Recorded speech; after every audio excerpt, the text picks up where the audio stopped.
মদিনার বুকে একদিন একজন ইহুদি জনসম্মুখে প্রিয় নবীজিকে অপদস্থ করার এক কুবাসনা নিয়ে তার কাছে এলো।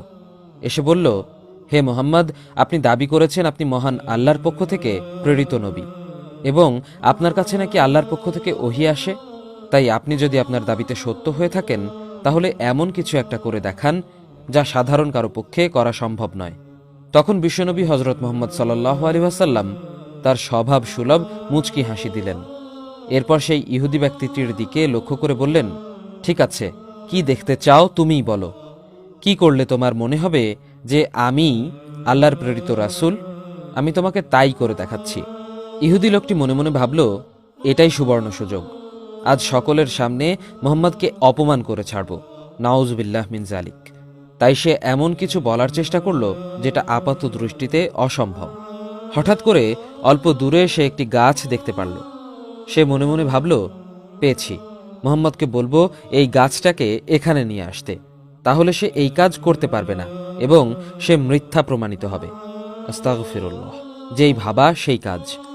সেই ইহুদি গাছটি দেখিয়ে বলল, দেখি এক মুহূর্তে কোনো হাতের স্পর্শ ছাড়া গাছটিকে এইখানে হাজির করে দেখান। যদি পারেন তাহলে বুঝবো আপনি সত্য বলছেন।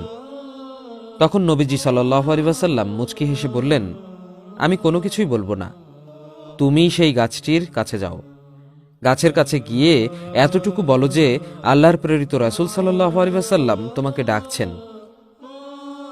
ইহুদি মনে মনে খুশি হলো, ভাবল, এই তো সুযোগ।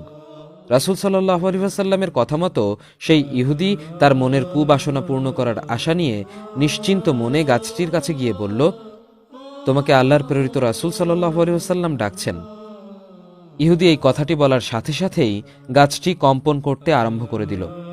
ধীরে ধীরে মাটির সাথে সম্পূর্ণ সম্পর্ক ছেদ করে লাফিয়ে লাফিয়ে নবী সাল্লাল্লাহু আলাইহি ওয়াসাল্লামের সামনে উপস্থিত হয়ে গেল। সুবহানাল্লাহ। উপস্থিত সবাই এই দৃশ্য দেখে হতবাক ইহুদি লোকটিও। গাছটি নবী করিম সাল্লাল্লাহু আলাইহি ওয়াসাল্লামের কাছে এসে বলল, আসসালাতু আসসালামু আলাইকা ইয়া রাসূলুল্লাহ। গাছের এই অবস্থা দেখে সেই ইহুদি নিজেই নিজের চোখ কানকে বিশ্বাস করতে পারছিল না। এটা কি স্বপ্নে দেখছে নাকি বাস্তবে ঘটছে তা সে বুঝে উঠতে পারছিল না। কিছুক্ষণ থমকে থেকে সে আবার বলল, দেখি গাছটিকে আবার তার সেই আগের জায়গায় প্রতিস্থাপন করে দেখান।